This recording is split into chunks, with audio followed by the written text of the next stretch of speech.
Baik, kita mulai saja. Bisa didengarkan suara saya? Bisa, Pak. Ya, terima kasih. Bismillahirrahmanirrahim. Assalamualaikum warahmatullahi wabarakatuh.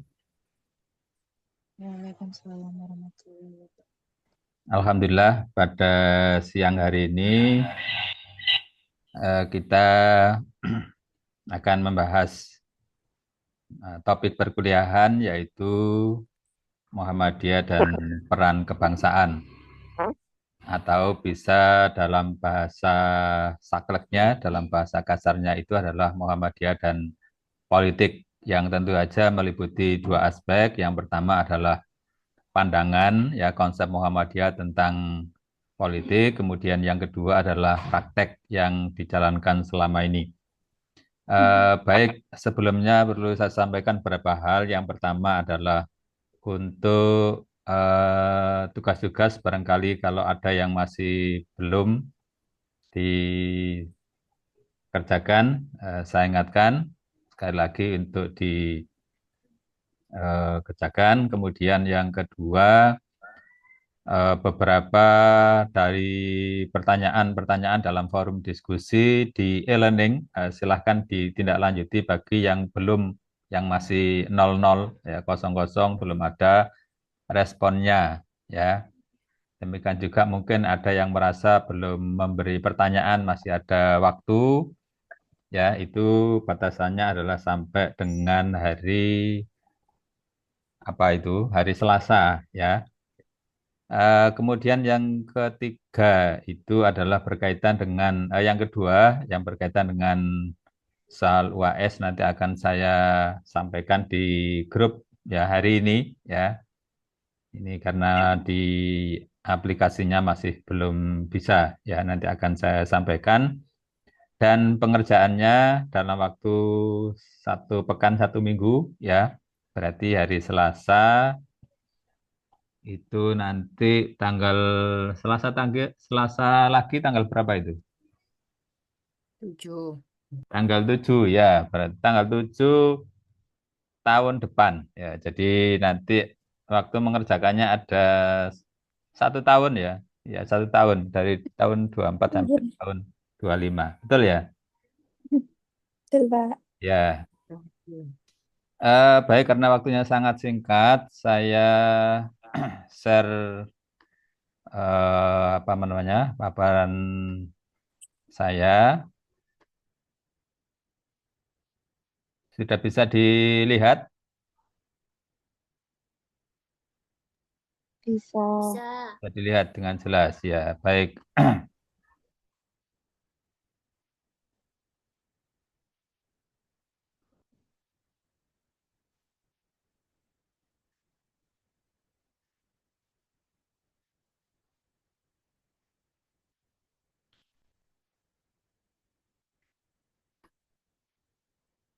Nah, seperti kita ketahui bahwa untuk beberapa pembahasan yang kemarin kita sudah mempelajari tentang sosial, tentang pendidikan, tentang ekonomi, dan tentang pemberdayaan perempuan, bahwa di situ ada peran-peran yang dijalankan oleh Muhammadiyah itu sesuai dengan konteks, waktu dan tempatnya tidak sama persis, jadi ada dinamika, ya, ada dinamika.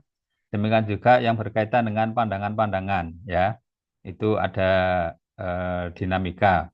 Ada dua hal di antara yang perlu kita kaitkan dengan aspek teologis, ya. Teologis itu berkaitan dengan pemahaman dasar keagamaan. Yang pertama itu adalah kita kenal dengan teologi Al-Ma'un. Ya, Al-Ma'un itu adalah salah satu surah dalam Al-Quran.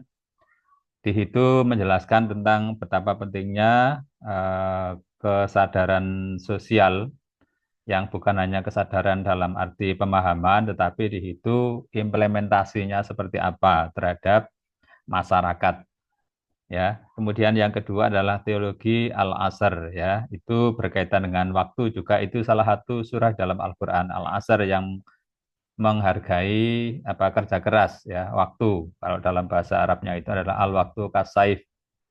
Waktu itu seperti pedang yang nanti bisa membunuh ya dirimu kalau kamu tidak bisa memanfaatkan dengan baik. Baik untuk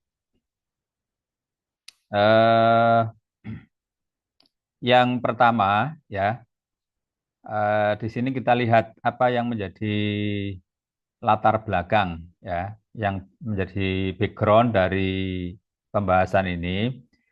Ada tiga aspek, yaitu tanggung jawab historis. Kemudian yang kedua adalah keadaan Muhammadiyah sebagai salah satu dari gerakan reformis keagamaan. Kemudian yang ketiga itu adalah Muhammadiyah sebagai pelaku dari perubahan sosial.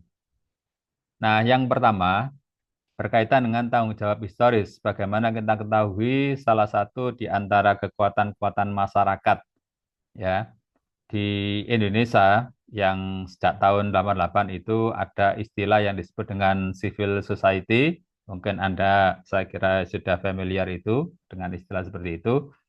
Atau dalam bahasa Islamnya disebut dengan masyarakat madani, di mana kalau dalam bahasa Jawanya itu ya masyarakat perkotaan, ya masyarakat modern. Salah satu ciri dari masyarakat modern itu adalah tidak bersifat feudalistis, tidak hanya sekedar mengikuti apa yang diperintahkan oleh pimpinan ya. Jadi tidak semua yang dikatakan oleh pimpinan itu dianggap take for granted, otomatis diterima, tidak, tapi harus dijalankan dengan suatu sikap kritis. Oleh karena itu maka hubungan ya di dalam masyarakat madani atau civil society ini adalah hubungan yang lebih bersifat demokratis, ya, tidak mengikuti secara mentah-mentah apa yang diperintahkan atau dilakukan oleh elit ya atau pimpinan.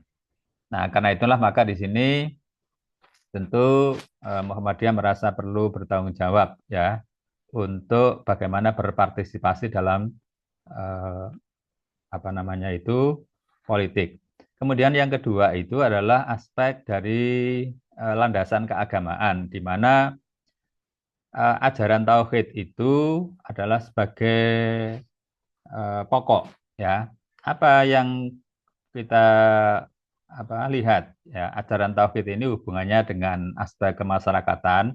Tentu dalam hal ini adalah tanggung jawab yang bersifat vertikal. Jadi apapun yang kita lakukan terhadap manusia lain, terhadap masyarakat, terhadap negara, tidak bisa dipisahkan dengan bagaimana kita mengemban ya sebagai khalifah fil ard ya, sebagai pemimpin pengelola di bumi yang tentu saja harus dipertanggungjawabkan secara vertikal terhadap Allah, terhadap Tuhan. Jadi di sini ada yang bersifat religius ya, tidak hanya bersifat sosial semata-mata.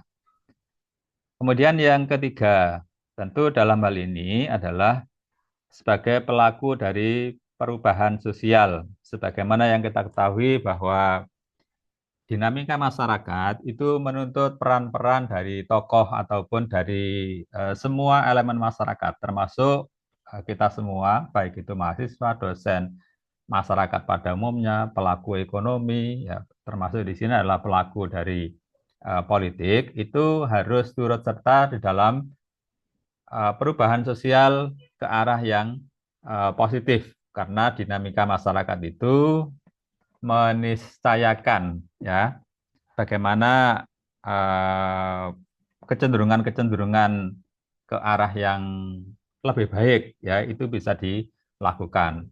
Apakah itu berkaitan dengan kesehatan, berkaitan dengan ekonomi, ataupun berkaitan dengan pendidikan. Itu tiga pilar yang seringkali disebutkan di dalam SDGs. Jadi ini tiga latar belakang yang menjadikan sebagai background dari bagaimana peran kebangsaan Muhammadiyah.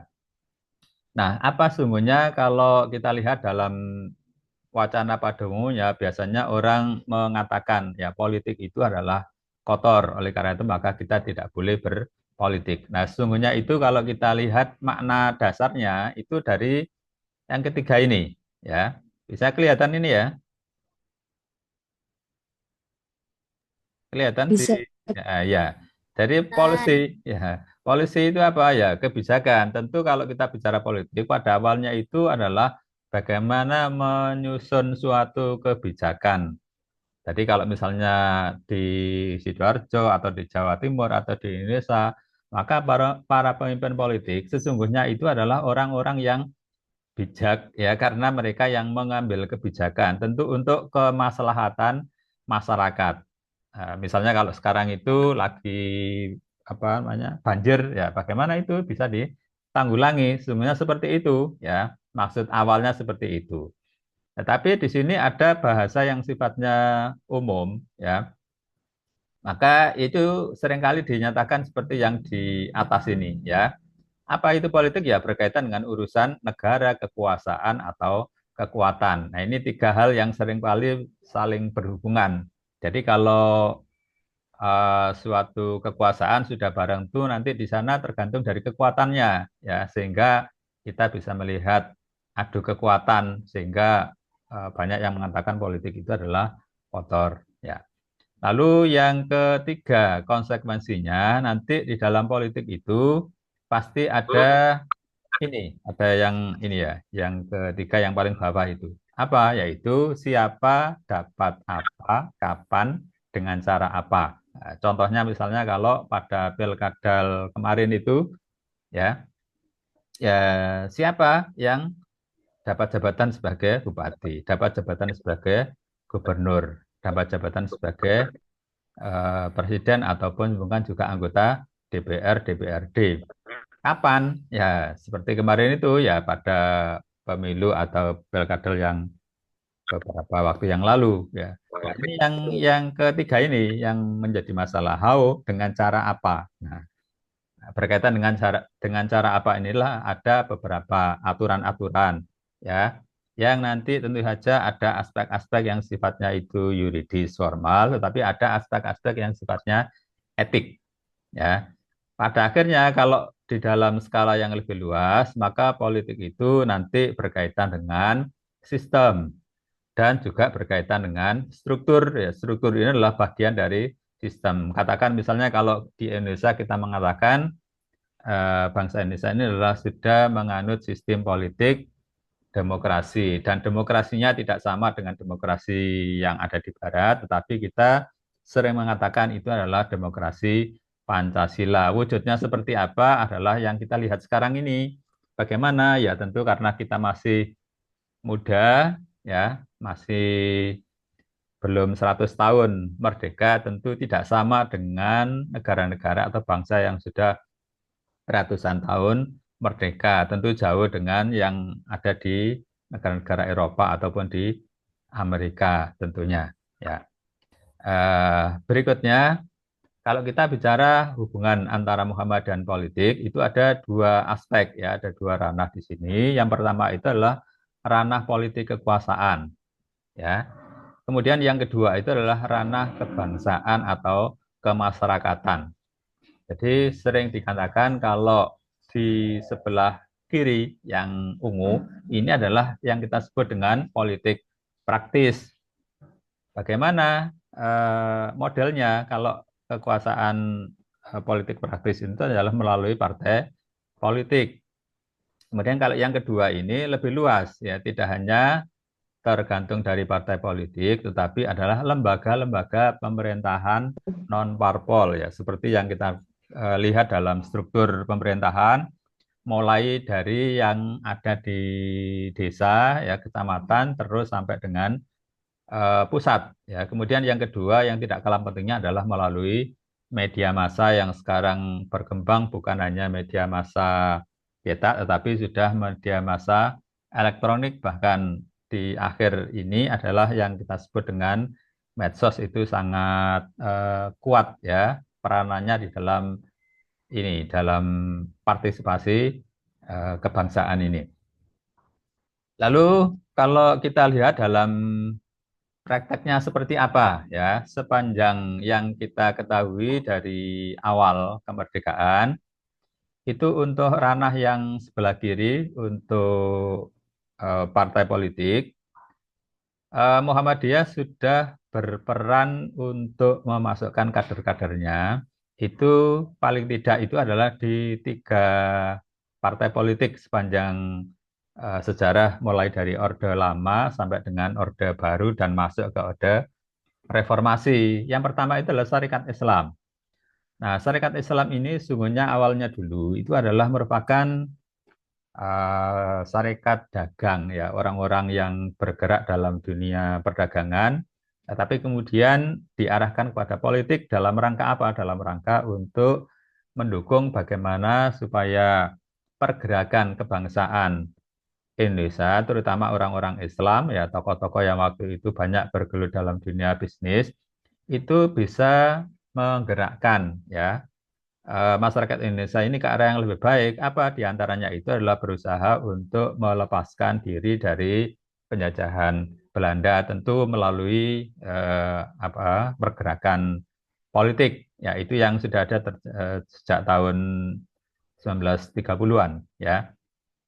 Yang kalau kita lihat sejarahnya ya, pecah ya menjadi 2, ada SI merah, ada SI putih. Kemudian yang kedua adalah Masumi, ya Majelis Syuro Muslimin Indonesia. Ini yang tergabung di sini banyak tokoh-tokoh dari NU, dari Muhammadiyah, dan juga masyarakat yang lain itu yang ada pada tahun 50-an. Nah, ini masih pada masa Orla ya, Orde Lama. Sampai berubah namanya itu menjadi Parmusi. Ini Parmusi ini ya, bukan Pasmusi ya. Parmusi, Partai Muslimin Indonesia ini sungguhnya hampir sama, tapi ada perubahan karena dulu di masa Bung Karno itu apa istilahnya dihilangkan, dibubarkan ya. Tapi kemudian muncul yang baru itu adalah seperti ini. Wajar juga memang ada masalah-masalah ideologis yang berbeda waktu itu sehingga banyak partai politik yang dibubarkan meskipun itu adalah representasi dari umat Islam. Ini sudah masa Orde Baru, tapi setelah itu kemudian sekitar tahun 77 ya, itu sudah tidak ada ya. Hanya ada 3 partai politik waktu itu di mana ada Golkar ya, itu yang representasi dari pemerintah, kemudian ada P3 ya, Partai Persatuan Pembangunan, representasi dari umat Islam ya, seluruh umat Islam masuk di sana. Kemudian yang ketiga adalah PDI ya, Partai Demokrasi Indonesia. Itu yang representasi dari golongan nasionalis. Jadi ada 3 partai politik itu. Tapi kemudian sebagaimana kita ketahui ya, pada tahun 98 ketika Pak Harto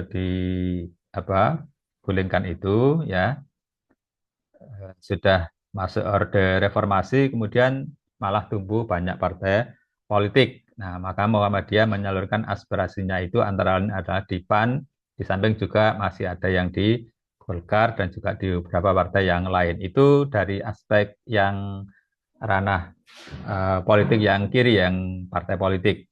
Ya. Kemudian yang kanan ya, ini adalah untuk ranah kebangsaan. Perlu kita ketahui bahwa untuk ranah kebangsaan atau kemasyarakatan ini lebih bersifat halus ya. Bagaimana supaya masyarakat ini bisa berpartisipasi dalam politik tetapi tidak melalui partai politik. Berarti apa? Ya, melalui pendidikan politik. Bagaimana supaya orang-orang bisa memberikan aspirasi kepada pemerintah, kepada elite untuk mengambil kebijakan-kebijakan yang menguntungkan atau yang berpihak kepada masyarakat. Lalu yang kedua yang perlu kita perhatikan adalah adanya Khitah Denpasar 2002 ya. Khitah itu adalah suatu pernyataan yang menunjukkan jati diri dalam konteks waktu tertentu. Kebetulan waktu itu adalah 2002, itu masa pasca reformasi itu tahun 98. Nah, apa yang kita lihat di sini ya? Yang kita lihat di sini adalah untuk kita Denpasar ada beberapa pernyataan. Yang pertama itu adalah bahwa politik itu adalah merupakan salah satu aspek dari ajaran Islam. Nah, oleh karena itu maka ini harus dibingkai, harus diwarnai dengan aspek moralitas dan aspek keagamaan yang tinggi. Jadi niatnya harus baik. Kenapa? Karena ini adalah bagian dari ibadah. Ya, ibadah dalam aspek umum, ya. Itu kan kalau ibadah itu kan mempunyai dua makna. Yang pertama itu adalah makna secara khusus, ya, yang disebut dengan ibadah mahdhah seperti sholat, puasa, zakat dan seterusnya. Tetapi ada yang kedua itu adalah ibadah dalam arti umum, yaitu melaksanakan segala sesuatu yang bermanfaat untuk pribadi, untuk masyarakat, untuk negara, tentu dengan cara-cara yang baik. Oleh karena itu, maka di sini harus dipahamkan bahwa politik itu adalah sesuatu yang salah satu dari aspek ajaran Islam untuk kebaikan masyarakat. Jadi bukan dihindari. Lalu yang kedua itu adalah berkaitan dengan menegakkan aspek-aspek untuk tujuan nasional. Apa yang beberapa waktu yang lalu sudah pernah kita bahas dalam Muhammadiyah dan gerakan sosial. Apa tujuannya? Itu adalah mewujudkan baldadun thayyibatun warabun ghafur. Apa? Yaitu negara yang baik, atau dalam bahasa Jawanya adalah Gemahrifah Loh Jinawe, yang itu seringkali disuarakan dalam bentuk kata-kata masyarakat yang adil dan makmur. Sejauh mana itu bisa dicapai? Ya tentu memerlukan suatu riset, ya penelitian yang detail. Tetapi itu harus difahami bahwa itu adalah nilai-nilai yang perlu menjadi orientasi dari politik. Jadi bukan untuk kepentingan pribadi, bukan untuk kepentingan golongan, tapi adalah dalam rangka ini. Nah, kemudian yang ketiga, ya, untuk partisipasi politik ini tentu harus dengan cara-cara yang baik. Tidak boleh kemudian ada istilah kutu loncat, ya. Jadi pindah-pindah partai politik hanya untuk memperoleh keuntungan sesaat. Nah, tentu itu bukan sesuatu yang baik, ya, karena di sini di ada kata-kata begini, ya, pendekatan-pendekatan yang tepat dan sesuai dengan prinsip-prinsip perjuangan. Ya, ini dalam rangka untuk menyesuaikan dengan kehidupan negara yang demokratis. Kemudian yang berikutnya, ya, yang nomor 4 itu adalah perjuangan politik yang dilakukan oleh kekuatan politik hendaknya benar mengedepankan kepentingan rakyat. Jadi sekali lagi bahwa ini semuanya berorientasi untuk masyarakat. Itulah yang menjadi dasar dari proklamasi tahun 45 sebagaimana yang kita sering baca dulu pada waktu upacara-upacara, ya. Lalu yang kelima itu adalah Muhammadiyah secara aktif menjadi kekuatan perekat. Jadi bukan pemecah belah, ya. Kalau pemecah belah itu tentu saja adalah tidak sesuai, ya, dengan karakter sebagaimana yang dicanangkan dalam Khitah Denpasar 2002 ini. Jadi diharapkan nanti menjadi perekat, ya. Kalau begitu berarti ada banyak komponen, ya, bangsa ini yang diharapkan bisa saling tolong menolong, bukan menimbulkan konflik sebagaimana yang kita sering lihat, ya, di beberapa medsos itu kan ada apa namanya hate speech itu, ya, ucapan-ucapan ujaran kebencian. Nah, itu tentu tidak apa namanya bertentangan, ya, itu bertentangan dengan konsep ini.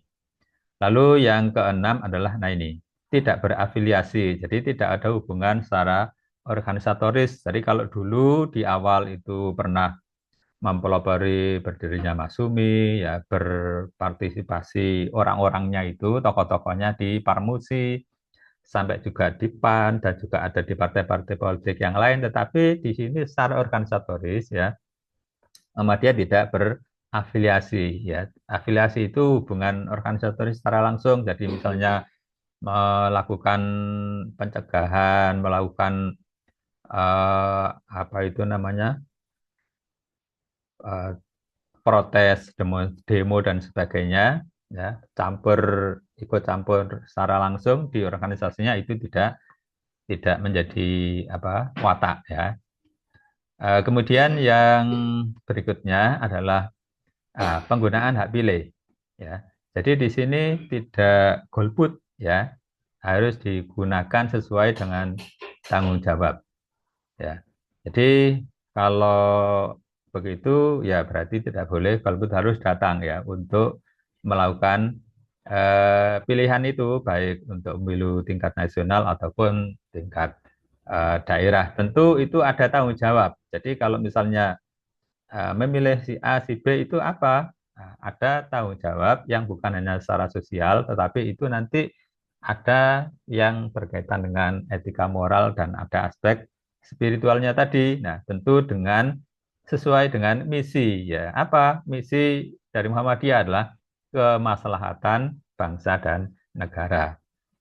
Dan yang kedelapan ini, kalau memang ada orang-orang ya personel-personel yang kemudian dianggap mampu di dalam bidang politik praktis tadi itu, maka ini harus didukung ya, harus didukung secara sungguh-sungguh, tentu dukungan yang sesuai dengan prinsip-prinsip atau ketentuan-ketentuan yang berlaku baik secara yuridis formal ataupun secara etika moral. Dan yang tidak kalah pentingnya adalah Muhammadiyah senantiasa bekerja sama dengan berbagai pihak manapun. Ya, jadi tidak ada di sini eh, pertengkaran, permusuhan, ya, perbedaan-perbedaan itu adalah merupakan satu keniscayaan, baik itu kaitannya dengan politik ataupun yang partai politik, ya, ataupun golongan-golongan yang non partai politik. Nah, itu beberapa hal yang perlu kita pahami ya dari kita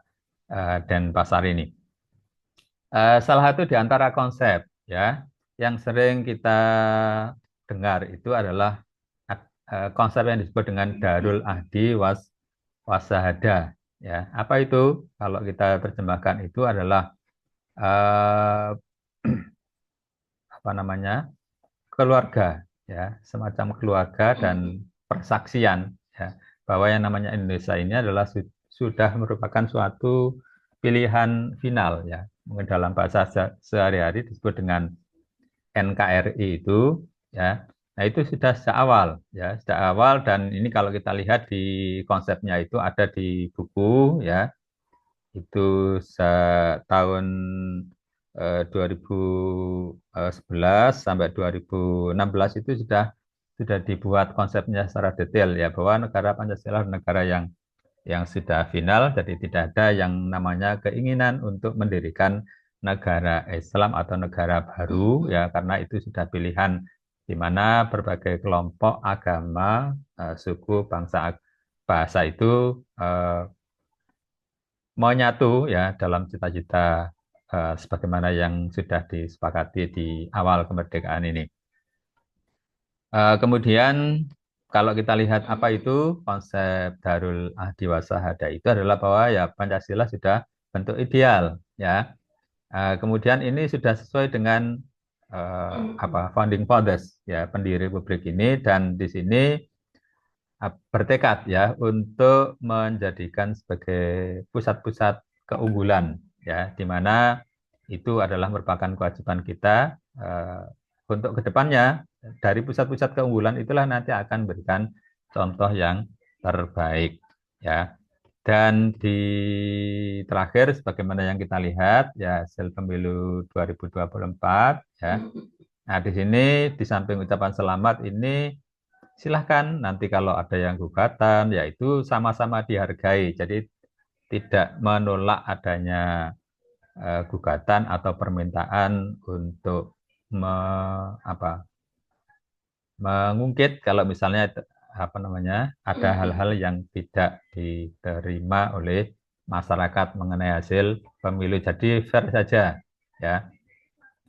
Saya kira itu beberapa hal yang perlu kami sampaikan ya berkaitan dengan Muhammadiyah dan aspek politik ya.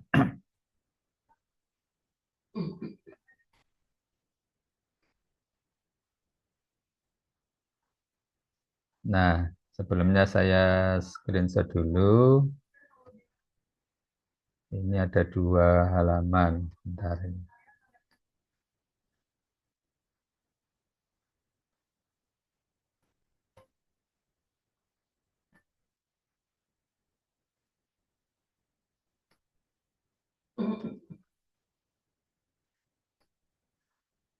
Nah, ini sudah merupakan